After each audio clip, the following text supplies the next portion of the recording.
almost feel bad for them. But I don't.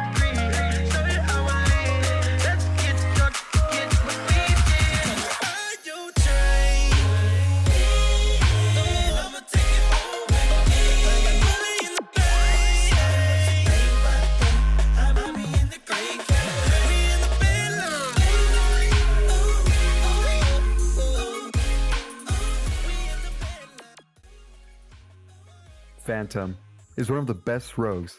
She has the potential to deny advances, get picks for the team, and absolutely dominate.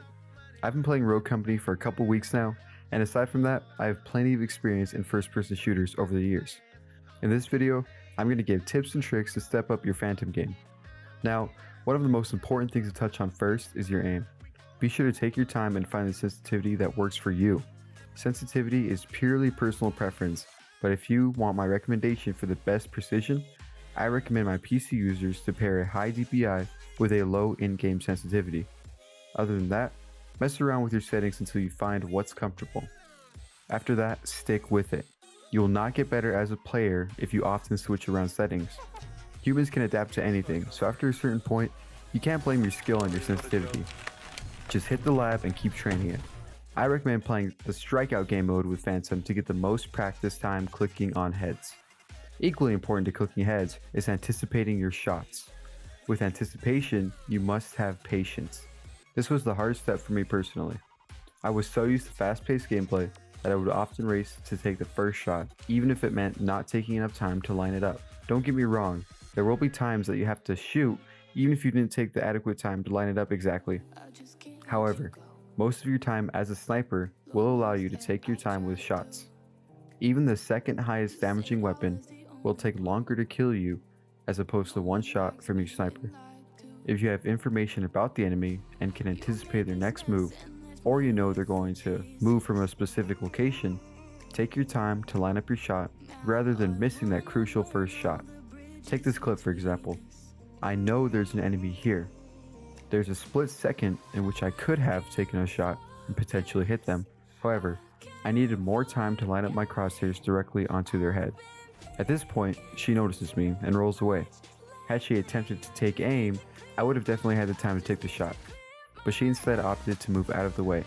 Unfortunately for her, she rolls towards the open area as opposed to going along the cover and ducking her head into cover sooner. This allows me to take my time and slowly move to where I need to be. At this point, I have no idea which direction she's going to go, so I aim near the center, ready to read her next move. After I notice she's moving to my right, I anticipate she will keep moving right, so I line my sights up slightly to the right of her, and once she walks right where I expected her to, click, she gets downed, and I smoke her off for cover and finish her off. Here's the clip in real time. From the moment I see her to the moment she gets downed, approximately 2 seconds pass. As a Phantom, you'll have to make decisions, adjustments, and other various judgment calls in this amount of time or shorter. Luckily, this player was bad enough to give me an easy kill. Other times, you'll not get a generous enemy like this. Another great example of patience going a long way is this clip here. This Scorch knows I'm watching down middle, but she wants to cross so bad that she tries to use evasive maneuvers to get by. The instant she peeked out, I could have shot. I knew she was there. However, since she was not an immediate threat, I wanted to attempt to get a one-hit down via headshot. Thankfully, this Scorch opts to roll, which has a pretty standard animation every time. So as she rolls, I line my shot up ahead of her, and when her roll finishes, boom, an easy down. Speaking of anticipation, keep in mind that players may try to play mind games and fake you out. In this clip, I was jumping and no-scoping for the hell of it, and I realized that Lancer caught on at one point and tried to whittle down my health each time I exposed my body. I used this to my advantage and broke the pattern, forcing her to peek out when I was aiming, rather than no-scoping. Don't be afraid to think outside the box as Phantom. You have that insta-down potential. One takeaway from this point I want you to remember is take your time when you have the time. When you don't, stay calm and do your best to get an accurate shot off quickly. The next point I want to touch on is about your secondary weapon. Use your secondary. Good Phantom players hit their shots, but great Phantom players can finish somebody off. 50% or more of your shots will be body shots, which is fine.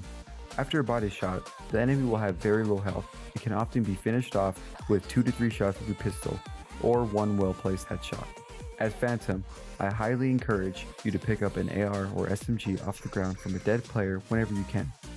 Having the ability to get someone's health down to a one-shot and finishing it with your secondary will put you above many other Phantom players who could do nothing but complain that they always get the enemy low. On a side note, I highly recommend Phantom's perk Nimble Hands, which increases weapon swap and reload speed. As for the other perks, your best bet is to read them and pick the ones that help you most based on what game mode you're playing. The final point I want to touch on is teamwork. Work with your team when given the opportunity. This clip here is one of many examples I can find. I hit a body shot on a Saint going mid, and since I know my teammate is near, I trust that he can finish off the pick, seeing as the enemy is already out of my view.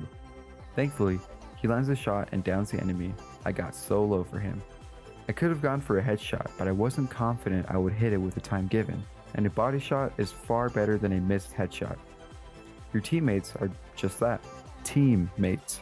This is a team-based game, and unless you're going for a sick 360 YY silent shot no scope clip, play for the team.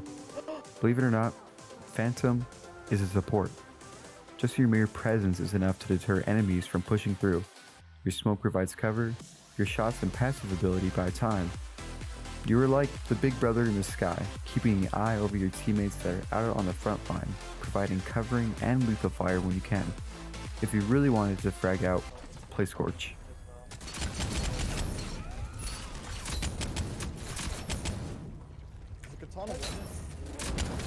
Let's fucking go! Protect your teammates when you can, because even if they aren't good enough shots to take someone down with them, they at least make good meat shields.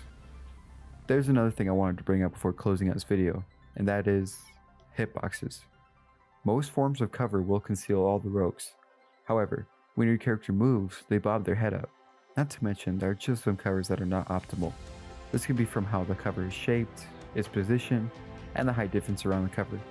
In this example, Trench tried to hide behind a box for me, but his head ever so slightly peeks out from the box.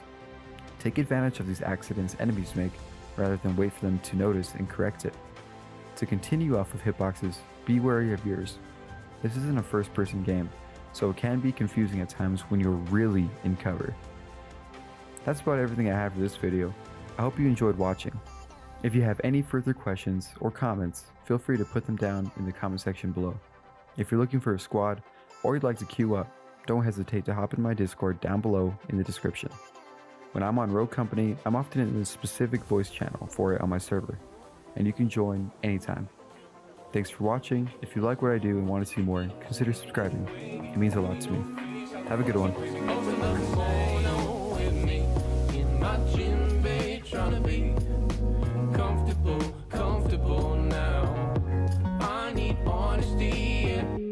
Open the kimono with me in my gin bay, tryna be